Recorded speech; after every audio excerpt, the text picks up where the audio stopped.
Hey guys, welcome to Mr. Mike's Read Aloud. We're gonna start a new book today.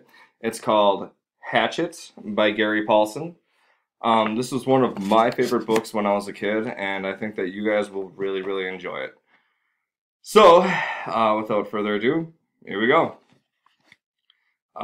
Hatchet, Chapter 1. Brian Robinson stared out the window of the small plane at the endless green northern wilderness below. It was a small plane, a Cessna 406, a bush plane, and the engine was so old, so roaring and consuming and loud that it ruined any chance for conversation. Not that he had much to say. He was 13, and the only passenger in the plane was a pilot named, what was it? Jim or Jake or something? Who was in his mid-40s and who had been silent as he worked to prepare for takeoff. In fact, since Brian had come to the small airport in Hampton, New York to meet the plane driven by his mother, the pilot had spoken only 5 words to him. Get in the cockpit seat, which Brian had done.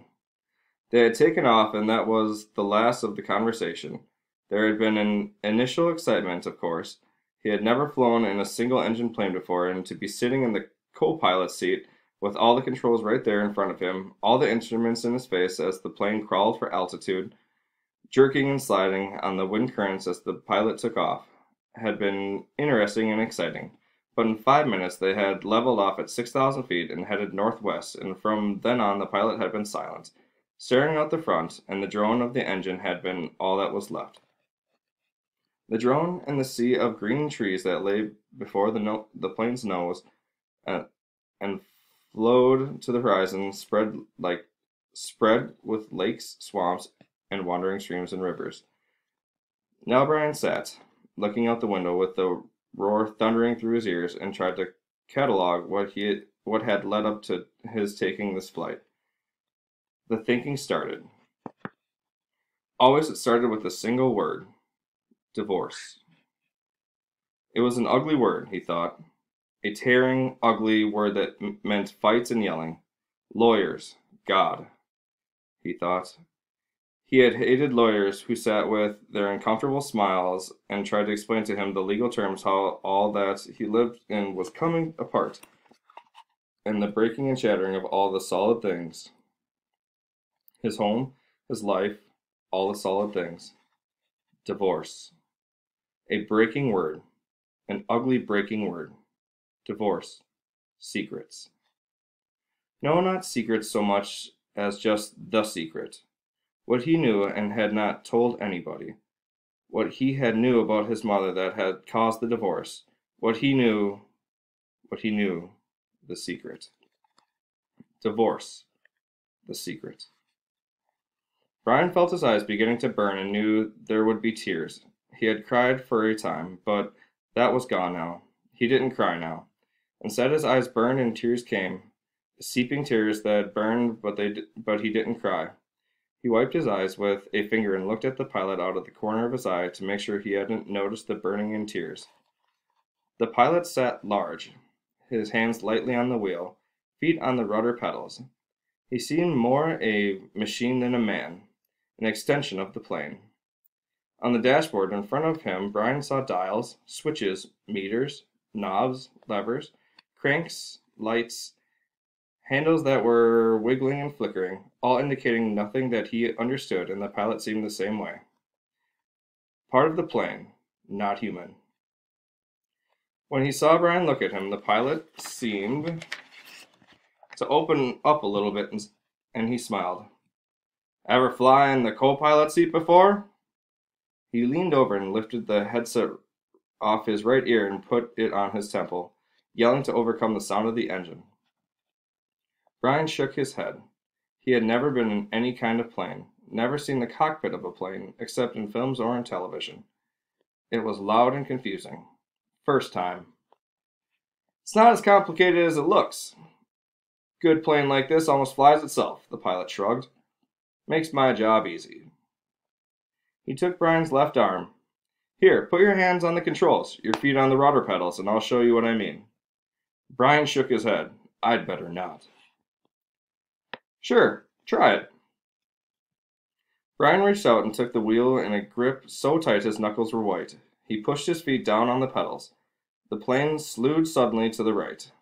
Not so hard. Take her light. Take her light. Brian eased off, relaxed his grip. The burning in his eyes was forgotten momentarily as the vibration of the plane came through the wheel and the pedals. It seemed almost alive. See?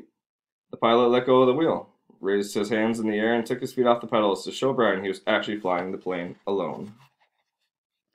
Simple. Now turn the wheel a little to the right and push on the right rudder pedal a small amount. Brian turned the wheel slightly, and the plane immediately banked to the right, and when he pressed on the right rudder pedal, the nose slid across the horizon to the right. He left off on the pressure and straightened the wheel, and the plane rightened itself. Now you can turn. Bring her to the left a little. Brian turned the wheel left, pushed on the left pedal, and the plane came back around. It's easy, he said. At least this part. The pilot nodded. All of flying is easy. Just takes learning. Like everything else. Like everything else. He took the controls back, then reached up and rubbed his left shoulder.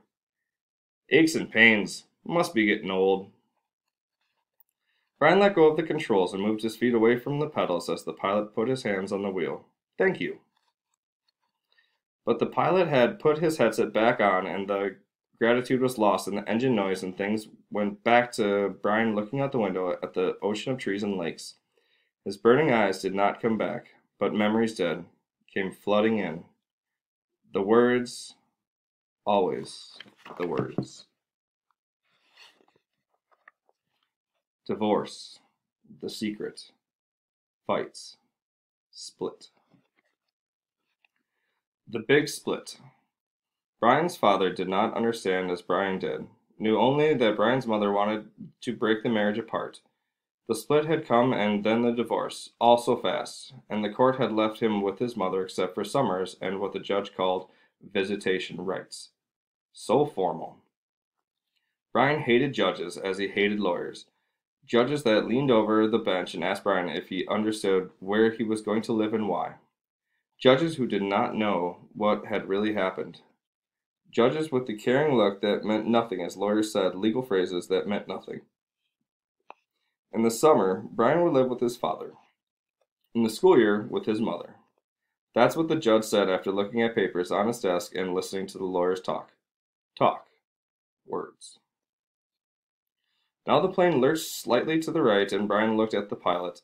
He was rubbing his shoulder again, and there was a sudden smell of body gas in the plane. Brian turned back to avoid embarrassing the pilot, who was obviously in some discomfort. Must have stomach troubles. So this first summer when he was allowed to have visitation rights with his father, with the divorce only a month old, Brian was heading north. His father was a mechanical engineer who had designed or invented a new drill bit for oil drilling, a self-cleaning, self-sharpening bit. He was working in the oil fields of Canada, up on the tree line where the tundra started and the forest ended. Brian was riding up from New York with some drilling equipment, and it was lashed down in the rear of the plane next to the fabric bag the pilot had called the survival pack, with the emergency plies in case they had to make an emergency landing. That had to be specially made in the city, riding in a bush plane with a pilot named Jim or Jake or something that had turned out to be an all right guy, letting him fly and all, except for the smell. Now there was a constant odor, and Brian took another look at the pilot, found him rubbing his shoulder and down into his arm now, the left arm, letting go more gas and wincing. Probably something he ate, Brian thought. His mother had driven him from the city to meet the plane at Hampton, where it came to pick up the drilling equipment. A drive in silence, a long drive in silence. 2.5 hours of sitting in the car, staring out the window just as he was now, staring out the window of the plane. Once, after an hour, when they were out of the city, she turned to him. Look, can't we talk this over? Can't we talk this out? Can't you tell me what's bothering you? And there were the words again. Divorce. Split. The secret. How could he tell her what he knew? So he remained silent, shook his head, and continued to stare unseeing at the countryside, and his mother had gone back to driving, only to speak to him one more time when they were close to Hampton. She reached over the back seat and brought up a paper sack. I got something for you, for the trip. Brian took the sack and opened the top. Inside was a hatchet, the kind with a steel handle and a rubber hand grip. The head was in a stout leather case with a brass riveted belt loop. It goes on your belt. His mother spoke now without looking at him. There was some farm trucks on the road now, and she had to weave through them and watch traffic. The man at the store said you could use it, you know, in the woods with your father. Dad, he thought, not my father. My dad. Thanks, it's really nice. But the words sounded hollow, even to Brian. Try it on. See how it looks on your belt. And he would normally have said no, that it looked too hokey to have a hatchet on your belt. Those were normal things he would say. But her voice was thin, had a sound like something thin that would break if you touched it, and he felt bad for not speaking to her. Knowing what he knew, even with the anger, the hot white hate of his anger at her, he still felt bad for not speaking to her, and so, to humor her, he loosened his belt and pulled the right side out and put the hatchet on and rethreaded the belt. Scooch around so I can see. He moved around in the seat, feeling only slightly ridiculous. She nodded, just like a scout, my little scout. And there was the tenderness in her voice that she had when he was small. The tenderness that she had when he was small and sick, with a cold, and she put her hand on his forehead, and the burning came into his eyes again. He had turned away from her and looked out the window, forgotten the hatchet on his belt, and so arrived at the plane with the hatchet still on his belt. Because it was a bush flight from a small airport, there was no security, and the plane had been waiting, with the engine running when he had arrived.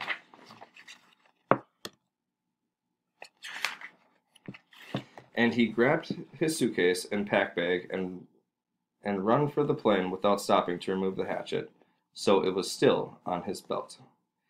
At first he had been embarrassed, but the pilot had said nothing about it, and Brian forgot it as they took off and began flying. More smell now. Bad. Brian turned again to glance at the pilot, who had both hands on his stomach and was grimacing in pain, reaching for the left shoulder again as Brian watched. Don't know, kid. The pilot's words were a hiss, barely audible. Bad aches here. Bad aches. Thought it was something I ate, but... He stopped as a fresh spasm of pain hit him. Even Brian could see how bad it was. The pain drove the pilot back into his seat, back and down. I've never had anything like this.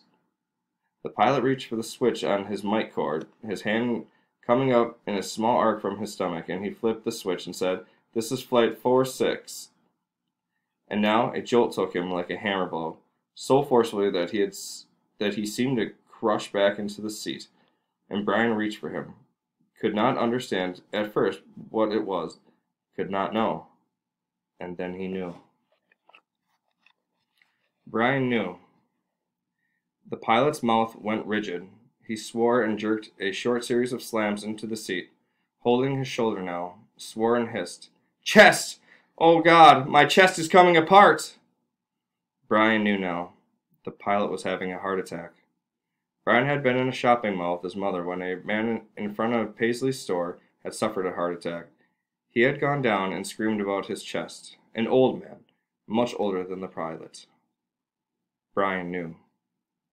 The pilot was having a heart attack, and even as the knowledge came to Brian, he saw the pilot slam into the seat one more time. One more awful time, he slammed back into the seat, and his right leg jerked, pulling the plane to the side in a sudden twist, and his head fell forward, and spit came.